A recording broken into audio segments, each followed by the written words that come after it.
বলছিল, যখনই এখন বলেছে এখন আমি সেটা, ও তখন বলছে তাই বলছি, একটু দেখে দেখে যাচ্ছে ছিল, কিন্তু এখন আর সোজা হলো না। আমাদের ঠিক পরিস্থিতি এমনই যে আল্লাহর নবীর সাথে যাদের নিসবত খারাপ হবে তারা আল্লাহর নবীর দুর্নাম বদনাম সবসময় বার করবে। আর আল্লাহ যাকে বললেন মাহবুব, আমি আপনার সম্মানকে বুলন্দ বাড়া করেছি, আল্লাহ কেমন করে বাড়ান মনে করেছো? আল্লাহ বলছেন আমি প্রথম তো রহমাতুল্লিল আলামিন করে নবীকে পাঠিয়েছি, এরপরে আমি আল্লাহ রাব্বুল আলামিন আসমানের উপরে আরশে আজিমেতে সমস্ত জিবরাইল বলেন, ফেরেশতা মিকাইল বলেন, ইসরাফিল বলেন, আজরাইল বলেন, যত আমার ফেরেশতা আছে সমস্ত ফেরেশতাকে নিয়ে আমি বসলাম। বসার পরে তাদেরকে বললাম আমি নিজে নবীর উপরে দরুদ পড়ি, তোমরা আমার নবীর উপরে দরুদ পড়ো। জোরে বলি সুবহানাল্লাহ। ইন্নাল্লাহা ওয়া মালাইকাতাহু ইউসাল্লুনা আলান নবী ইয়া আইয়ুহাল্লাযীনা আমানু সাল্লু আলাইহি ওয়া সাল্লিমু তাসলিমা। আল্লাহ বলেন হে আমার ঈমানদার বিশ্বাসী বান্দারা, ইন্নাল্লাহা নিশ্চয় আমি আল্লাহ, ওয়া মালাইকাতাহু ইউসাল্লুনা আলান নবী, আমি আমার ফেরেশতাদেরকে নিয়ে আমার নবীর উপরে দরুদ পড়ছি। ইয়া আইয়ুহাল্লাযীনা আমানু সাল্লু আলাইহি ওয়া সাল্লিমু তাসলিমা। হে আমার বিশ্বাসী বান্দারা, ও আমার ঈমানদার বান্দারা, ও আমার জান্নাতি বান্দারা, তোমরা আমার নবীর উপরে দরুদ এবং সালাম পড়ো। জোরে বলি সুবহানাল্লাহ। আল্লাহ তো কাজ ক্লিয়ার করে দিয়েছে, নারা তো তারা লাগাবে, দরুদ তো তারা লাগাবে, সালাম তো তারা করবে যারা ইয়া আইয়ুহাল্লাযীনা আমানু হবে। ঝগড়া করার কোনো বিষয় নাই, মারামারি করার কোনো বিষয় নাই, কারণ ঈমান ওয়ালা হলে সে দরুদও করবে, সে সালামও করবে। জোরে বলি আপনি মারামারি করবেন কেন? আপনি কাউকে কাফের বলবেন কেন? আপনি কাউকে বেদিন বলবেন কেন? আপনি কাউকে মুনাফিক বলবেন কেন? কিচ্ছু বলতে হবে না। আপনি খালি বলবেন দরুদ করবে তো সেই যে ঈমান ওয়ালা হবে, যে ঈমান দরুদ করবে সেই যে নামাজি হবে, দরুদ করবে সেই যে আল্লাহকে এবং তার রাসূলকে ভালোবাসবে। জোরে বলি আপনাকে তো কিছু বলতে হবে না। ইন্নাল্লাহা ওয়া মালাইকাতাহু ইউসাল্লুনা আলান নবী। আল্লাহ বলেন আমি আমার ফেরেশতাদেরকে দরুদ পড়ছি। দরুদ মানে হচ্ছে রহমত, রহমত মানে একটা পানির মতন। আমি আমার নবীর উপরে দরুদ পড়তে শুরু করলাম, একদিন পড়লাম, দুদিন পড়লাম, 3 দিন পড়লাম, 4 দিন পড়লাম, 1 মাস পড়লাম, 1 বছর পড়লাম, 2 বছর পড়লাম, 14 বছর পড়লাম, 20 বছর পড়লাম। আদমের জামানা থেকে পড়ছি, শীষের জামানা গেল, লুতের জামানা গেল, ইহের জামানা গেল, সমস্ত নবী গেল, এক এক করে দাউদ যাচ্ছে, শীষ যাচ্ছে, ইব্রাহিম যাচ্ছে, মুসা যাচ্ছে, ঈসা যাচ্ছে, সমস্ত নবী যেতে থাকে, এক এক করে যাচ্ছে, এক এক করে আসছে, এক এক করে যায়, এক এক করে আসে। এক এক নবী আসে, তার নবুয়ত চলে যান, আবার একটা নবী আসে, আবার সেই নবী যখন চলে যায় অন্য একটা নবী আসে। এদের আসা যাওয়া লাভ করতেই থাকে। আল্লাহ বলে আমার নবীর উপরে দরুদ আমার চলতেই থাকে। জোরে বলি সুবহানাল্লাহ। আমার নবী আমিনার করেছিল, আমিনা মনে মনে চিন্তা করেছিল আমি রহমত দিতে শুরু করলাম। দুদিকটা ভাববেন, একদিকে আমিনার দিক, একদিকে আল্লাহর দিক। আল্লাহ একরকম ভাবে, আমিনা অন্যরকম ভাবে। আমিনা খালিক নয়, আমিনা মালিক নয়। আল্লাহ খালিক এবং আল্লাহ মালিক। খালিক হিসাবে তার চিন্তা ফিকির আলাদা ছিল। দুনিয়ার এতে হতো মখলুক, মখলুকের চিন্তা আলাদা ছিল। মখলুক সবসময় আগের চিন্তা করে, আর খালিক সব চিন্তা একবারে রেখে দিয়েছে সাজিয়ে। আমিনা চিন্তা করছে আজকে যদি বাপ থাকতো তাহলে তার ইজ্জত এবং সম্মান বেড়ে যেত। আল্লাহ বলছেন আমিনা তুই চিন্তা করছিস তোর ছেলের চিন্তা, তোর ছেলের সমাজের চিন্তা, তোর ছেলের বাপের চিন্তা, তোর ছেলে ঘুরতে যাওয়ার চিন্তা, তোর ছেলের সফরের চিন্তা, তোর ছেলের সমস্ত কাজের চিন্তা। আমি আল্লাহ যথেষ্ট আছি, কারণ তুই তো দেখছিস ওটা তোর বেটা, আর আমি আসেন করে দেখছি ওটা আমার হাবিবুল্লাহ। তুই তোর বেটা হিসাবে দেখছিস, তোর চিন্তা হচ্ছে কোথায় ঘুরতে যাবে, আমি তো চিন্তা করে রাখবো, কারণ তুই তো কোনো জানিস না ওটা আমার মাহবুব আছে, ওটা আমার প্যারা আছে, ওটা আমার তহা আছে, ওটা আমার ইয়াসিন আছে, ওটা আমার মুজাম্মিল আছে, ওটা আমার মুদ্দাসির আছে, ওটা আমার হাবিব আছে। যাকে যার উপরে আমি দরুদ করি, আমি না তুই বেটা হিসাবে দেখছিস, আমি আমার বন্ধু হিসাবে দেখছি। যে বলি মনে মনে চিন্তা করছে, আমি মনে মনে চিন্তা করে আমার ছেলেটাকে বড় হওয়ার পরে আব্দুল্লাহ হয়তো হাতে করে নিয়ে বেড়াতে যেত, আমি আমার ছেলেটা আজকে এতিম হয়ে গেল। আল্লাহ নবী সাল্লাল্লাহু আলাইহি ওয়াসাল্লাম সম্পর্কে আল্লাহ বলেছেন আয়েশা আমি না তুই চিন্তা করবি তোর ছেলেটা ঘুরবে কি করে, তোর ছেলেটা খেলা করবে কি করে। তোর ছেলেটাকে যখন তুই দোলনার উপরে রাখবি, তোর ছেলেটা দোলনায় যখন খেলার উপযুক্ত হবে, যখন তুই তাকে রেখে দিয়ে কাজে চলে যাবি, তোর ছেলেকে খেলাবার জন্য তোর তার বাপ কিছু খাবার নিয়ে আসবে না, খেলনা নিয়ে আসবে না, কিন্তু আমি রব্বে করিম আমার বন্ধুর জন্য আকাশের চাঁদকে নামিয়ে দেবো তার খেলনার জন্য।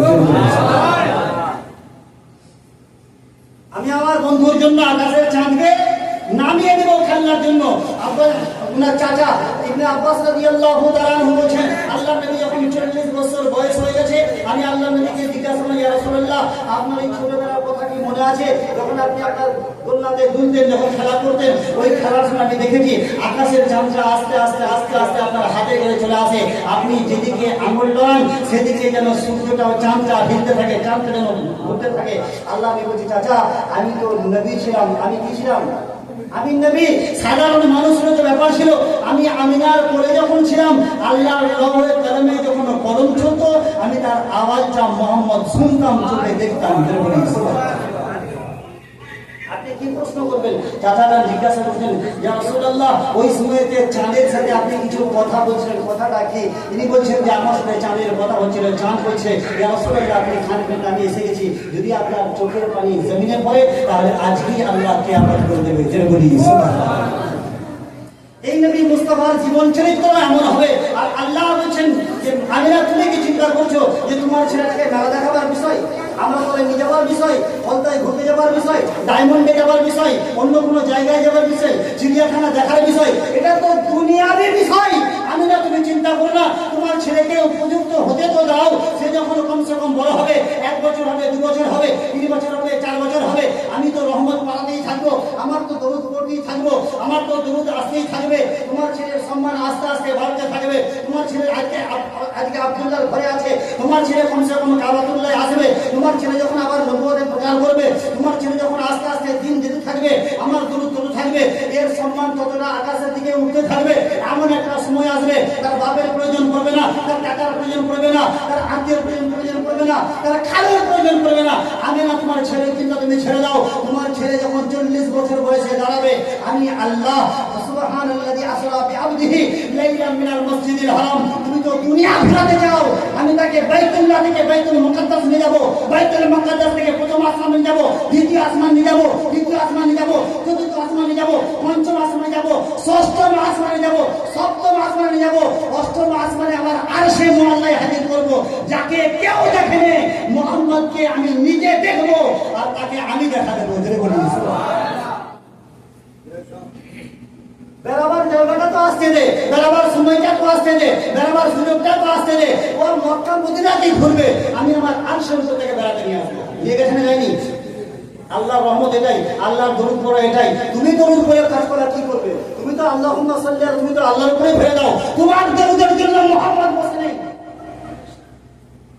তোমার দরুদের জন্য আমার নবী বসে নেই যে তুমি দরুদ পড়লে বলে আমার নবীর শান আল্লাহ বলেন আমার ওয়াহদানিয়ত যেমন আমার নবীর নবুয়ত তেমন আমার ওয়াহদানিয়ত যখন ইবাদত করো চাই না করো আমি আল্লাহ আল্লাহই থাকবো আর আমার নবীর নবুয়ত তেমনই তুমি দরুদ পড়ো চাই নাই করো আমার নবীর শান ও সম্মান কিছুই কমবে না तमाम দুনিয়া যখন শেষ হয়ে যাবে আল্লাহ পড়লে বলে যখন কেউ থাকবে না তখন আমার নবীর দরুদ পড়লে বলে আল্লাহ একা বাকি থাকবে সুবহানাল্লাহ তুমি নবীকে কি শান বুঝো তুমি নবীকে কি বুঝেছো তুমি নবীকে কি চিনেছো তুমি খালি যত্ন জুলুসের জন্য করছো তোমার ওই যখন মেলা দেখতে যাই তখন তোমার জন্য জায়েজ হয়ে যায় আমি নবীর জন্য দুপায়ে হেঁটে চলতে তোমার কষ্ট হচ্ছে তুমি যখন ছোটাছুটি করো তখন তোমার কিছু মনে হয় না তুমি বিয়ের জন্য ছোটাছুটি করো তখন তোমার মনে হয় না আমরা তো এটা শরীয়তের ওয়াজিব করে উঠিয়ে দিত কিন্তু আল্লাহ দুনিয়াকে সাজাবার আগে কিছু ঘোষণা করেছেন আল্লাহ জিবরাইল যাও আজকে দিনেতে তুমি জান্নাতের দরজাগুলো খুলে দাও জাহান্নামের দরজাগুলো সব বন্ধ করে দাও এটা হলো আলামিন মাহবুবরা কারণ কি আল্লাহ বলেন আজকে আমি আমার মাহবুবকে পাঠাবো জোরে বলি সুবহানাল্লাহ কাকে পাঠাবো জিবরাইল এমন একজন ওয়াহিদ শখস যিনি সমস্ত নিয়মগুলোকে সব কিছু বিষয়টাকে একা দেখেছেন তিনি আল্লাহকে জিজ্ঞেস আল্লাহ আজকে জাহান্নামের দরজা বন্ধ হয়ে যাবে জান্নাতের দরজা খুলে দেবে আপনি মুসলমান একবার চিন্তা করে দেখেন যে নবীকে পাঠাবার জন্য আল্লাহ আযাবের দরজা বন্ধ করে দিচ্ছে এবং রহমতের দরজা খুলে দিয়েছে এই মুসলমান একবার চিন্তা করে দেখবে না এই নবীর জন্য তোমার করণীয় কাজ কি ছিল তোমার তো একটা চিন্তা থেকে দেখা দরকার ছিল যে আমরা আমাদের নবীর জন্মদিবসের জন্য নিজেদের কাজ কারবারকে আজকে বন্ধ রেখে দিয়ে আল্লাহর নবীর যে 10 পা হেঁটে যাব অন্যান্য পতাকা তোলার সময় আমাদের কোনো প্রতিবাদ হয় না আমার 15 আগস্ট মানাতে আপনাকে নিষেধ করি নাই আমি আপনাকে অন্য কোনো কাজ করতে নিষেধ করি নাই আমি আপনাকে তৃণমূল পতাকা ধরতে নিষেধ করি নাই আমি আপনাকে সিপিএম এর পতাকা ধরতে নিষেধ করি নাই আমি আপনাকে বিজেপির পান্ডা পান্ডা হওয়া বা টান্ডা হওয়া, এগুলোর জন্য আমি কোনো আদেশও করছি না, নিষেধও করছি না। কিন্তু হ্যাঁ, যে আমার শত্রু তাকে প্রকাশ্যে চিনে রাখা আপনার কর্তব্য। যে সমাজের মানুষ আজ আমাদের মসজিদ নিয়ে কারাকারি করছে, যারা আমাদের বিশ্বাস নিয়ে কারাকারি করছে, যারা আমাদের আখলাক নিয়ে কারাকারি করছে, যারা আমাদের বিধান নিয়ে কারাকারি করছে, যারা আমাদের সংবিধান নিয়ে কারাকারি করছে, যারা আমার নবীর শরীয়তকে নিয়ে কারাকারি করছে, এরা আমাদের বন্ধু হতে পারে না। পারে কি? এরা আমাদের বন্ধু হতে পারে না। আমি তাদের নাম বলছি না, কিন্তু তাদেরকে চিনে রাখা দরকার, তাদেরকে জেনে রাখা দরকার, তাদের এগেইনস্টে দাঁড়ানো দরকার। যদি আজ আপনি এখন না হন, তাহলে তার পরিস্থিতি এমন হবে যে আপনার মসজিদ থাকবে কিন্তু মসজিদে নামাজ পড়ার অর্ডার থাকবে না। থাকবে কি? আপনার কবর থাকবে কিন্তু আপনার দাফন করার অর্ডার থাকবে না। আপনার সমাজ থাকবে কিন্তু আপনার ব্যবস্থাপনা থাকবে না। আপনার মসজিদে মাইক থাকবে, আজান দিতে আপনি পারবেন না। আপনার জবান থাকবে কিন্তু বলতে পারবেন না। এই সমস্ত বিষয় থেকে আমাদের দূরে থাকা দরকার। আজ আমাদের পরিস্থিতি এমন হয়ে গেছে যে পরিস্থিতিকে লক্ষ্য রেখে আমাদের এই কথাগুলো বলতে হয় যে আপনি পার্টিবাজি করার জন্য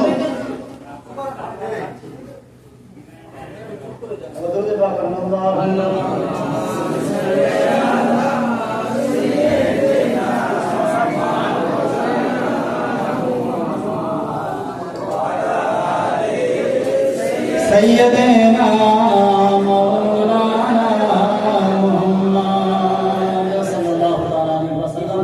আমাদের বলা যে আজ যদি সমাজের মধ্যে সমস্ত বিষয়গুলো নিয়ে আমাদের নবী তো এসেছে যে মানুষ বিভ্রান্তের পথ থেকে সুপথে এসে যাক, মানুষ খারাপি থেকে ভালো পথে এসে যাক। এটা হচ্ছে নবীদের কাজ, এটা হচ্ছে ওলিদের কাজ, এটা হচ্ছে আম্বিয়াদের কাজ, এটা হচ্ছে আলিমে দ্বীনের কাজ। তাদের কাজ হচ্ছে মানুষকে গুমরাহ থেকে পথভ্রষ্টতা থেকে বাঁচিয়ে নিয়ে সোজা এবং সহজ পথে আনা। তো আমি আপনাকে পঞ্চায়েতের কাজ করতে মানা করিনি, পার্টির কাজ করতে মানা করিনি, নেতাদের কাজ করতে মানা করিনি, দেশের কাজ করতে মানা করিনি। দেশ প্রেমী যদি কেউ হতে পারে তার নাম হচ্ছে মুসলমান। যদি বলি সুবহানাল্লাহ, এর থেকে বড় দেশ প্রেমী আপনি কোথায় পাবেন না। আল্লাহ নির্দেশ করেছেন দেশের সাথে মহব্বত করা, এটা হচ্ছে ঈমানের একটা অঙ্গ। যদি বলি সুবহানাল্লাহ, তোমরা দেশ প্রেমী করার জন্য 15ই আগস্ট একদিন করো। তোমাদের জানুয়ারিতে মনে পড়ে না, ফেব্রুয়ারিতে মনে পড়ে না, মার্চে মনে পড়ে না, এপ্রিলে মনে পড়ে না, জুন জুলাই মনে পড়ে না, আগস্টে মনে পড়ে না, শুধু সেপ্টেম্বরে অক্টোবরে মনে পড়ে। এই দিনগুলো তোমরা একদিনে পালন করো আর তোমরা দেশপ্রেমী বলে দাবি করো। আমরা মুসলমান, আমাদের আকীদা হচ্ছে এটাই যে আমরা ফজরের সময় দেশকে মনে করি, আমরা জোহরের সময় দেশকে মনে করি, আমরা আসরের সময় দেশকে মনে করি, আমরা মাগরিবের সময় দেশকে মনে করি, আমরা এশার সময় দেশকে মনে করি, আমরা তাহাজ্জুদের দেশকে মনে করি, আমরা ইশরাকের দেশকে মনে করি, আমরা আওয়ামীতে আমরা দেশকে মনে করি, আমরা খৌফে নামাজ পড়ি যখন তখন দেশকে মনে করি, আমরা ঈদের যে দেশকে মনে করি। আমরা দেশকে এতটাই ভালোবাসি, আমরা যখন মরে যাই তখন দেশের মাটিতেই আরাম করি। যেটা বলি কোনটা করি না যে তোমরা দেশকে একবার ভালোবাসার জন্য পতাকা তোলো, একবার মাত্র কাজ করো। আমরা জোহরে যখন ফজরের নামাজ পড়ি 2 রাকাত করে 4 রাকাত, 1 রাকাতে দুবার সিজদা করতে হয়। আমরা আমাদের পেছনিটাকে মাথায় লাগিয়ে বলি সুবহান রাব্বিয়াল আলা। তোমরা মাটিকে কতটা ভালোবাসো। আমরা সিজদা করি মাটিতে, যদিও সিজদাটা করি আল্লাহকে, কিন্তু মাথাটা থাকে মাটিতে। আমাদের জোহরে মাটিতে, আমাদের আসরের সিজদা মাটিতে, আমাদের মাগরিবের সিজদা মাটিতে, আমাদের এশার সিজদা মাটিতে, আমাদের তাহাজ্জুদের সিজদা মাটিতে, আমাদের ইশরাকের সিজদা মাটিতে। আমরা মাটিকে এতটা ভালোবাসি যে দেশের মাটিতে মরার পরে শোয়াটাকে আমরা এত পছন্দ করি। যখন আমরা শুতে যাই তখন আমাদের লেবাসটাকে সাদা এবং আমাদেরকে আদর মাখিয়ে দেওয়া হয়, আমাদেরকে সুরমা লাগিয়ে দেওয়া হয়, আমাদেরকে কাঁধে করে বয়ে সুন্দর একটা জায়গা করে দেওয়া হয়। আমরা প্রমাণ করে দিতে পারি যে আমরা দেশের মাটিকে এতটা ভালোবাসি যে মরার পরেও আমরা আমাদের ঘরটা কবরটাও আমরা মাটিতেই বানাই। যেটা বলি সুবহানাল্লাহ। আমি তো বলতে পারি এরপর তুমি চিন্তা করেছো, আমার বড় কোনো প্রয়োজন নেই। আমি আপনাকে বোঝাতে চাই যে আমাদের সাথে নয়, আমরা তার সাথে। এরকম দল থেকে আমাদেরকে দূরে থাকতে হবে। এবার আপনি মনে করেন যে পার্টির যে ঝান্ডাটা আপনি ধরলেন, এতে দেখি আছে, স্বভাব আছে, আল্লাহর কোনো ফজিলত আছে, আল্লাহর কোনো রহমত আছে, আল্লাহ বলে যে এগুলো নেকি হবে, জান্নাতে যাবে। আমি গুনার কথা বলছি না, শুধু এগুলো জিজ্ঞাসা করে নিলাম। গুনাটা তো আলাদা হবে, কারণ রেকর্ডিং হচ্ছে, আরো 10 জন শুনবে, 10 জন জানবে, না কালকে বলবে কিছু কথা বলে গেল, এগুলো আমাদের ঠিক পাল্লাই করতো না। এবার মনে করেন আপনার পীর সাহেব কোন একটা মানুষের কোন খারাপ জিনিস জানলো। আল্লাহ নবী যেমন এসেছেন কুসংস্কার কুপ্রথার বিরুদ্ধে নবীর সংগ্রামী রাসূল। আল্লাহ নবী আইয়ামে জাহেলিয়াতকে বুঝাবার জন্য বা তাদেরকে ফিরিয়ে আনার জন্য নবী এসেছেন। কুসংস্কারগুলোকে মিটিয়ে দিয়ে কুসংস্কার আবিষ্কার করেছেন, কুসংস্কার আল্লাহর বিধানগুলো দিয়ে গেছেন। মানুষ মদ খেত, মদ ছেড়ে দিয়েছে। মানুষ হত্যা করতো, নারী হত্যা বন্ধ হয়ে গেছে। তারা জেনা করতো, জেনাটাকে আম ভাবতো, সেটা বন্ধ হয়ে গেছে। তারা পুতপরস্তি করতো, আজকে আল্লাহর ইবাদত করছে। যদি বলি সুবহানাল্লাহ, এই কাজগুলো করেছে। তো আমাদের সমাজের যেগুলো নেকির কাজ নয়, মুবাহ কাজ, যেগুলো সামাজিকতার আইন মানে আমাদের করতে হয়, সে কাজগুলো যদি করতে গেলে কোনো বাধা না হয়, যদি সেগুলো পথচারী করতে গেলে কোনো বাধা বিঘ্ন না হয়, তাহলে আমি তো বলবো আমি সেই কাজটাকে ফিরিয়ে আনার জন্য যে মুসলমান তুমি নেতাদের কিছু ঘুরছো, কিন্তু এমন একটা নেতা আল্লাহ তার নবীকে বানিয়েছেন, আর সেই নবী একটা নেতা বানিয়ে গেছে, তার নাম হচ্ছে ইমামে মেহেদী। তিনি বলেছেন এমন একটা সময় আসবে আমার বংশের আখেরি ইমাম আসবে, ইমাম মেহেদী, তার ছায়া তলে, তার পতাকা তলে তাম বিশ্বের মুসলমান হাজির হবে। আমরা যদি ওই সমস্ত গুমরাহ থেকে বাঁচাবার জন্য আমাদের সুসংস্কার হচ্ছে ঈদ মিলাদুন নবী উপলক্ষে তুমি নবীর পতাকা নিয়ে যাও। কারণ যে নবী তোমার দুনিয়াতে কোনো কাজে কেউ আসবে না গো, যখন দুনিয়াতে আসেন তখন কোনো পার্টি আপনার সাথ দেবে, কিন্তু যখনই আপনি ইন্তেকাল করবেন আপনার বাপ আপনার সাথ ছেড়ে দেবে, আপনার মা আপনার সাথ ছেড়ে দেবে, আপনার বন্ধু আপনার সাথ ছেড়ে দেবে, আপনার আত্মীয় আপনার সাথ ছেড়ে দেবে, আপনার স্ত্রী আপনার সাথ ছেড়ে দেবে, আপনার ছেলে আপনার সাথ ছেড়ে দেবে, আপনার প্রতিবেশী আপনার সাথ ছেড়ে দেবে। আল্লাহ নবী যখন সবাই সাথ ছেড়ে দেবে, আমি মুহাম্মদ তোমার সাথী হয়ে থাকবো। এবার পতাকা আপনি কার বইবেন একবার ভেবে দেখেন। এদের পতাকা বইলে পঞ্চায়েত পর্যন্ত যাবেন, এমপি পর্যন্ত যাবেন, এমএলএ পর্যন্ত যাবেন, প্রধান আপনি হয়ে যাবেন, কিন্তু যদি নবীর পতাকা আপনি বন, কবরেতে যাওয়ার দেরি হবে, আপনার যেতে দেরি হবে, মুহাম্মদ বলে আমার সাক্ষী দিতে দেরি হবে না। তুমি দুনিয়া থেকে এসে একবার দেখো, তোমার জন্য কবর সাজিয়ে রাখবো, তোমার জন্য সালামতে থাকবে, তোমার জন্য হুরগেলেমান থাকবে, তোমার জন্য সব কিছু ব্যবস্থাপনা থাকবে। তুমি এই সমস্ত চিন্তা করো না, তুমি দুনিয়াতে আমার সুন্নতগুলোকে সাজিয়ে দাও, আমি মুহাম্মদ তোমার কবরকে সাজিয়ে দেবো। জেনে বলি আজ আমরা আমাদের বিষয়গুলো যদি লক্ষ্য করে দেখি, আল্লাহ নবী সাল্লাল্লাহু তাআলা আলাইহি ওয়াসাল্লামের শান এবং সম্মান প্রতিটা দিক থেকে আমরা যদি আলোচনা করব ইনশাআল্লাহ বাজি সময় দেন, তো আসলে সেই নবীকে একবার হাজির করুন, হাজির করে ভক্তি ভরে দিতে পারেন। আল্লাহুম্মা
জিবরাইলকে বললেন, জিবরাইল জাহান্নামের দরজাগুলো বন্ধ করে দাও এবং জান্নাতের দরজা তোমরা খুলে দাও।